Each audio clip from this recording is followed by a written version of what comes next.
proses perkawinan, dia nanti mengeluarkan kayak sperma di balik tubuhnya, dia melipat ekor.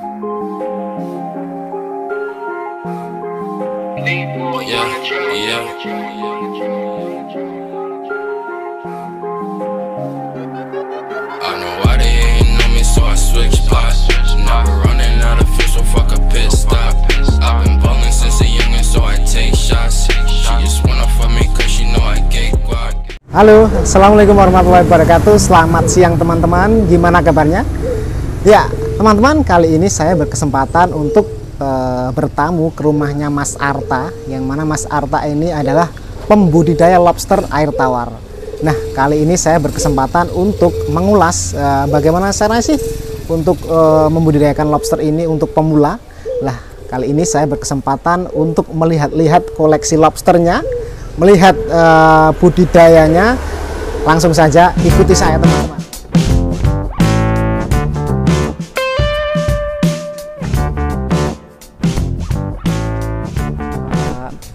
Kolamnya ada di belakang teman-teman, langsung aja kita ke sana. Ini sudah dekat.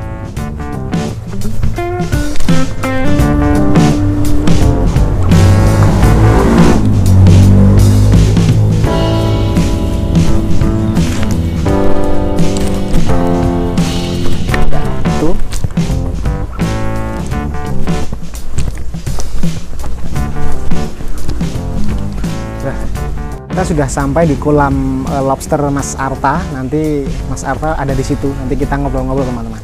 Yuk. Selamat pagi Mas Arta. Wah, ya, boleh minta waktunya sebentar Mas? Oh iya, iya. Udah ya. Oke teman-teman, saya sudah bersama Mas Arta. Mas Arta ini adalah pembudidaya lobster air tawar. Bisa teman-teman lihat bahwasanya ini ada beberapa pelong kolam yang mana ini terdiri atas 100 ekoran lebih ya lobster air tawar tersebut. Nah, kali ini saya berkesempatan untuk ngobrol-ngobrol dengan Mas Arta. Mas Arta, saya minta waktunya sebentar Mas ya, untuk belajar lobster. Ya, gimana kabarnya Mas? Alhamdulillah baik Mas. Ya, ini sibuk apa sekarang? Mungkin lagi bersih-bersih kolam, bersihin sisa pakan kolam, sama bersihin endapan kolam. Oh iya, itu memang sudah menjadi kewajiban breeder lobster Mas ya? Iya Mas, soalnya kan nanti pengaruhnya ke kualitas air. Kalau misal airnya terlalu keruh, endapan di dasarnya terlalu tebal, nanti pengaruh amoniaknya naik. Efeknya bisa menimbulkan penyakit di lobster. Berarti memang itu kuncinya adalah bersih Mas ya? Iya, bersih. Jadi itu teman-teman, ini sama seperti manusia, memang lobster ini juga harus dirawat kebersihannya, karena memang kebersihan itu nanti penting sekali untuk kelangsungan hidup lobster ini. Mas Arta, ini awal mula budidaya lobster ini sejak kapan Mas? Mungkin sejak waktu 2001 Mas. 2001? Berarti sudah hampir 20 tahun Mas ya? Iya kan, awalnya emang pertama kali iseng-iseng Mas. Oh, pertama kali iseng-iseng. Sama teman-teman pas kuliah itu, dia kan penelitian tentang alat tangkap lobster air tawar. Jadi dikasih tahu, Mas, ini pas saat penelitian kok ada lobsternya gitu kan.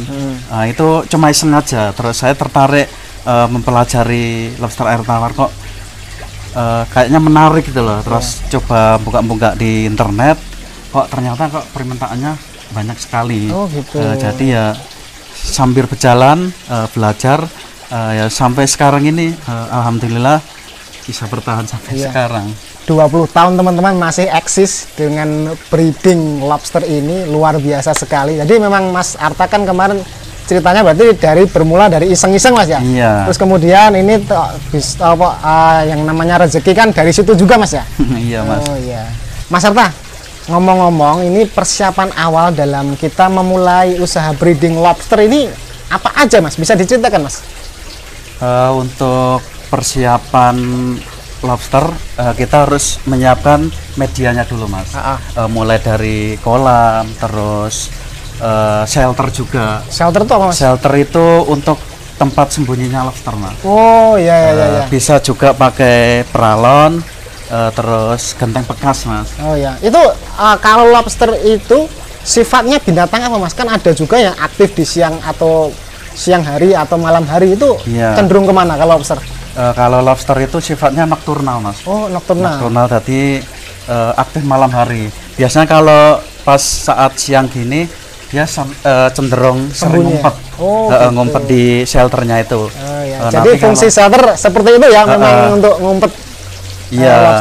Terus fungsinya juga selain untuk ngumpet, mas, ngelindungin diri. Kalau pas saat ganti kulit kan dia lemah. Ganti kulit, molting, terus kemudian dia langsung ngumpet di shelternya itu, langsung ngumpet gitu. Oke. Terus kemudian persiapan sterilisasi mas. Jadi sebelum diisi air kita keringkan dulu kolamnya. Kolamnya harus kering ya mas ya? Posisi kering, mungkin paling lama 2 hari mas. Terus kemudian kita isi air yang kita gunakan air yang udah mengendap mas. Sebelum siap pakai kita tebar lobsternya. Berarti air setelah kering, benar-benar kering dulu, kemudian taruh air dulu gitu ya? Air dibiarkan berapa hari mas? 2 hari mas, maksimal 2 hari. Terus kemudian kita kasih shelter. Itu sebenarnya penting mas. Untuk budidaya lobster sendiri, shelter itu paling penting. Paling penting itu ya? Paling penting.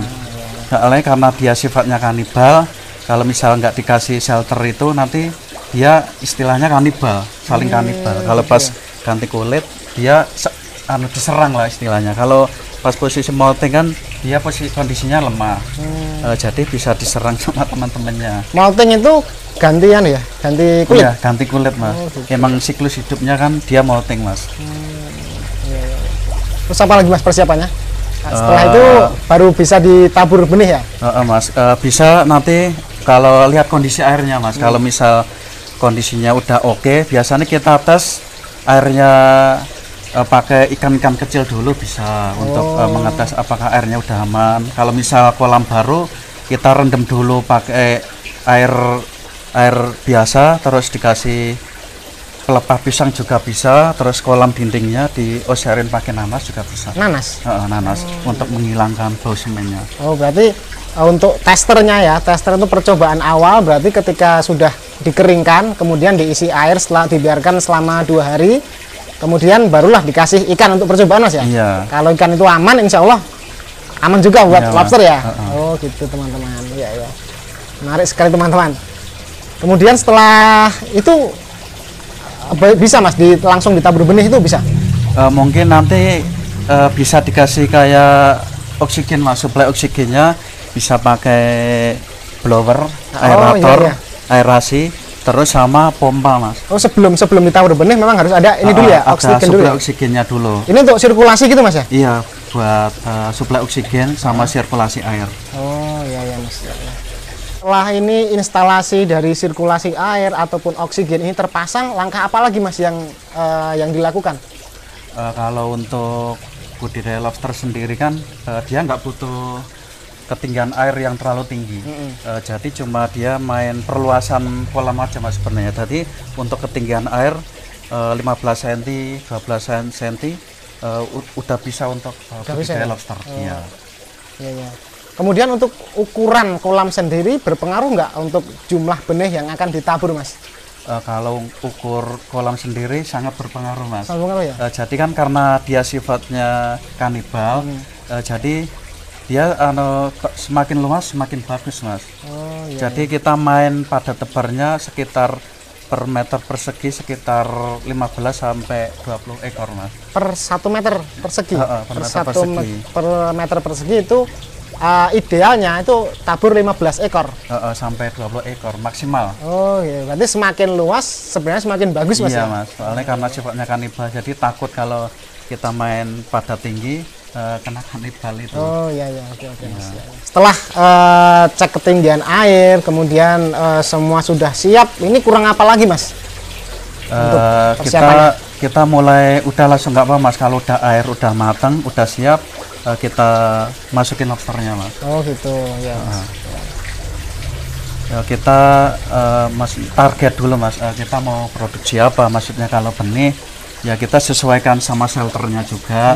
Kalau induk kita main agak padat mas.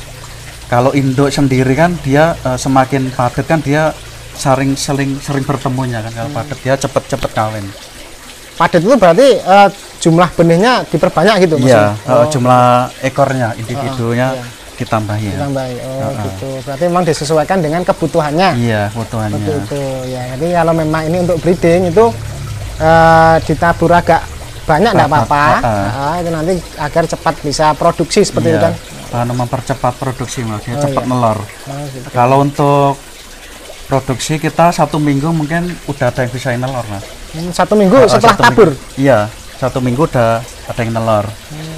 Kalau untuk pakan, untuk induk juga beda Mas. Kalau untuk induk kan kita ngejar protein hewaninya dibanyakin. Kayak misal cacing, terus sama keong sawah itu kan proteinnya sangat tinggi, jadi bagus untuk induk. Perkembangan telur untuk induknya bagus. Iya. Kemudian itu kan yang induk, kemudian pakan yang untuk yang bukan indukan gimana Mas? Sama nggak? Kalau pakan untuk benih kita pakai full pellet Mas. Pellet sama biji-bijian, sifatnya kan dia pemakan segalanya Mas, jadi kayak biji-bijian terus sayur-sayuran tetap mau makan dia. Pelletnya itu seperti tekstur seperti pellet yang dimakan untuk lele kok bukan Mas? Mungkin kalau pellet untuk lobster dia kayak sentrat burung itu loh Mas, dia bentuknya pellet cuma agak memanjang, tenggelam. Kalau untuk lele kan bulat-bulat, mengapung. Bedanya berarti untuk lele itu kan tenggelam. Iya. Mengapung. Mengapung untuk yang lobster tenggelam. Karena dia nggak bisa renang kan Mas, jadi makanya dia di dasar. Kalau pakan di atas dia nggak bisa makan. Bisa, ya? Jadi bedanya itu teman-teman untuk membedakan pakan nanti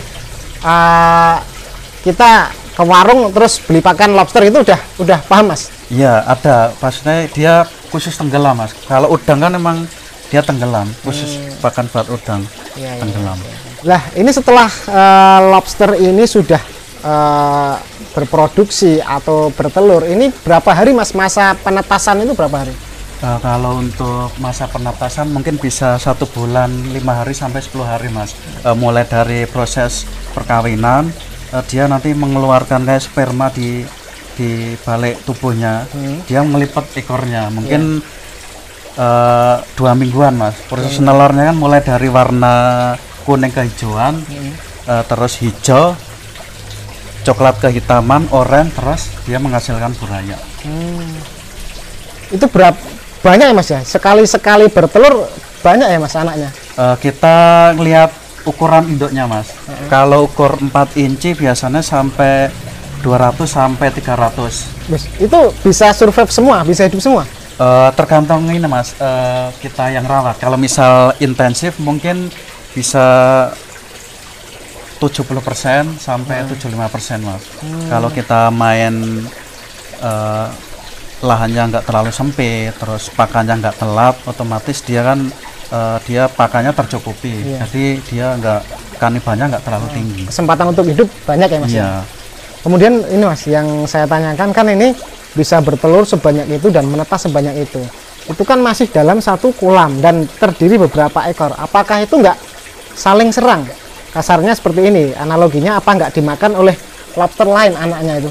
Jadi gini Mas, kalau untuk lobster yang telur kita seleksi Mas, tiap bulan kita sampling, kita ngambil beberapa indukan yang nelor, kita ambil Mas. Jadi untuk yang nelor kita karantina Mas, kita ambil, kita taruh di media tersendiri dari indukan, kita ambil, terus kita taruh di kolam. Biasanya kita masal juga kalau misal ada indukan yang telurnya ada nelor yang bareng, terus kita masukinnya, kita tetasin bareng Mas. Gitu. Mungkin tiap minggu kita sampling ya, sampling ngambil induk. Biasanya kalau yang induk yang nelor, dia kalau dikasih makan dia nggak mau keluar dari shelter. Kan dia emang nafsu makannya Mas, nggak terlalu banyak. Jadi emang dia sering banyak ngumpetnya daripada makan. Itu ciri yang mau bertelur ya? Yang udah nelor. Malah yang udah nelor. Iya. Berarti cirinya seperti itu, kemudian nanti ini dipisah dengan lobster lain biar aman gitu Mas ya? Jadi gitu. Pas ada yang nelor sampai menetas kita taruh di tempat khusus, khusus untuk penetasan. Dari nelor sampai netas. Terus kalau udah netas kita ambil, kita masukkan ke tempat breeding kolam breeding lagi. Oh, terus ini kolam breedingnya ada di dalam apa di sini, Mas? Kolam breedingnya ini, Mas. Oh, ini.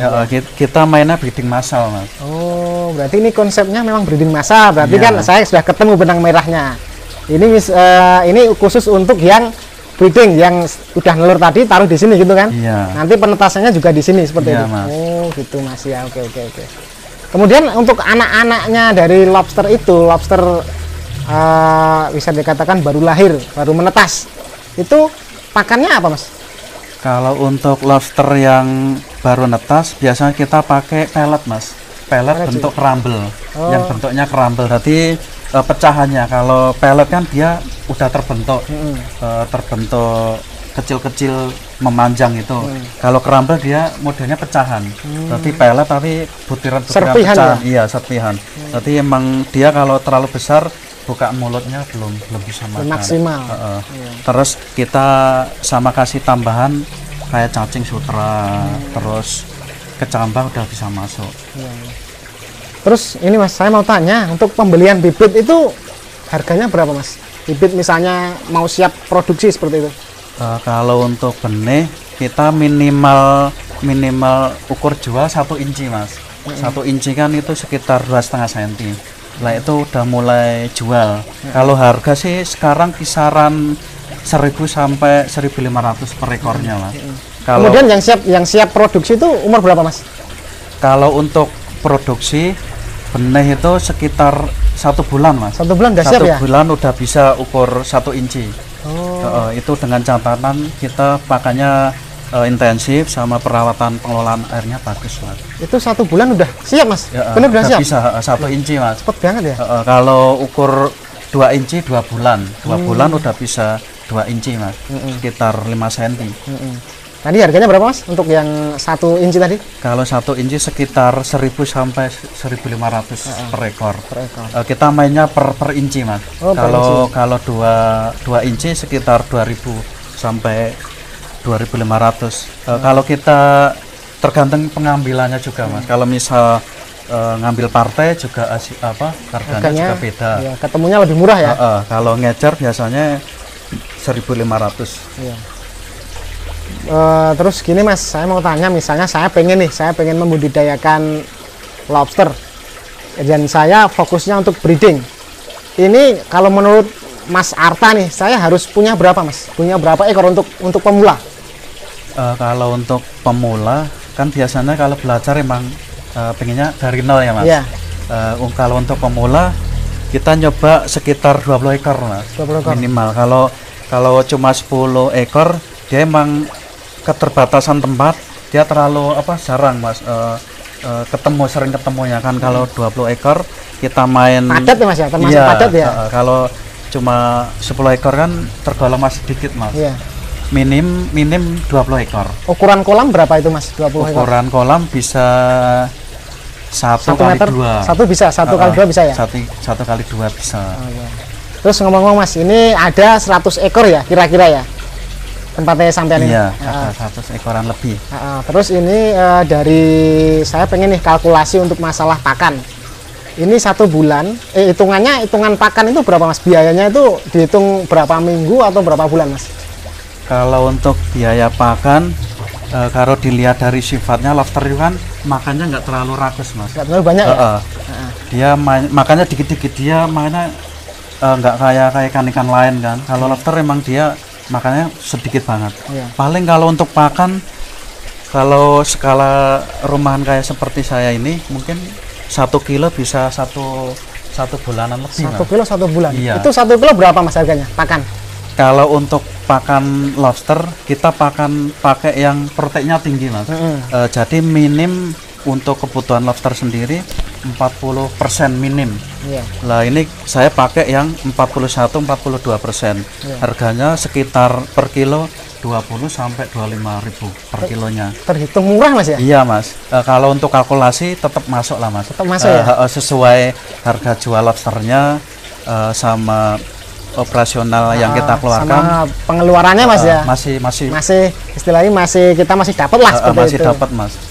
Kemudian ini yang menarik, Mas. Lobster ini ketika ini Mas Arta ini alur penjualannya gimana, Mas? Ini kan ada yang breeding, Ya. kemudian yang dijual ini apakah untuk konsumsi atau gimana Mas? Kalau untuk masalah penjualan, kita kan main sistemnya kemitraan Mas. Yeah. Plasma sama teman-teman petani-petani, teman-teman yang punya lahan, kita ajak budidaya bareng.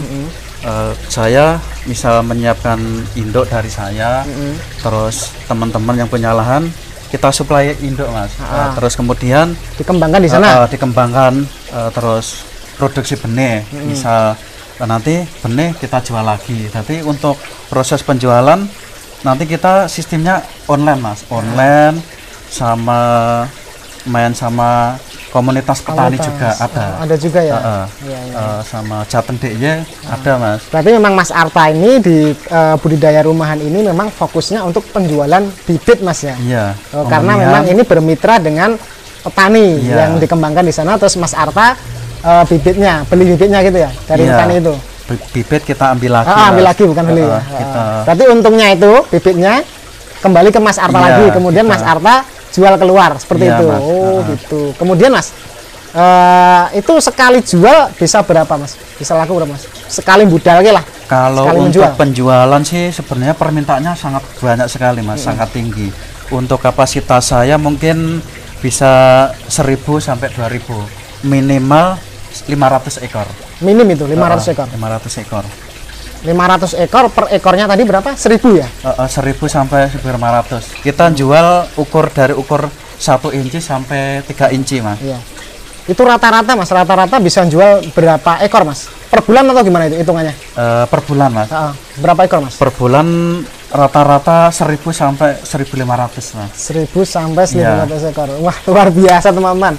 1.000 sampai 1.500 ekor, dan itu kalkulasi pakan terhitung sangat relatif murah. Betul Mas Arta ya? Iya. Mas Arta, ini kan kalau saya datang pagi gini kan saya belum bisa melihat secara leluasa nih lobster-lobster yang berkeliaran karena kan sifatnya nokturnal nih. Iya Mas. Apakah saya boleh Mas nanti lihat ke situ Mas Arta mengambilnya? Aku kan pengen lihat itu loh Mas. Iya Mas, nggak apa-apa. Nah, silakan ya.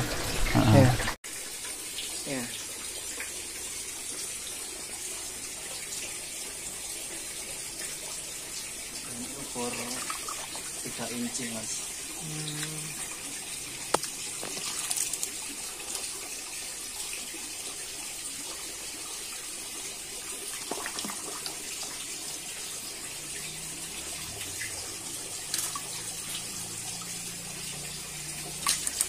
Cukup nggak Mas? Ya. Wow, ya. Ini ukur 3 inci Mas ya? Iya, 3 inci. Ya. Udah Mas.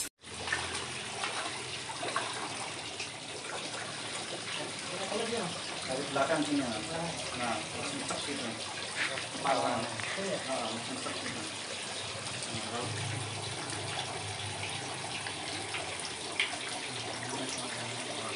Dari belakang nggak apa-apa. Nggak ngapet.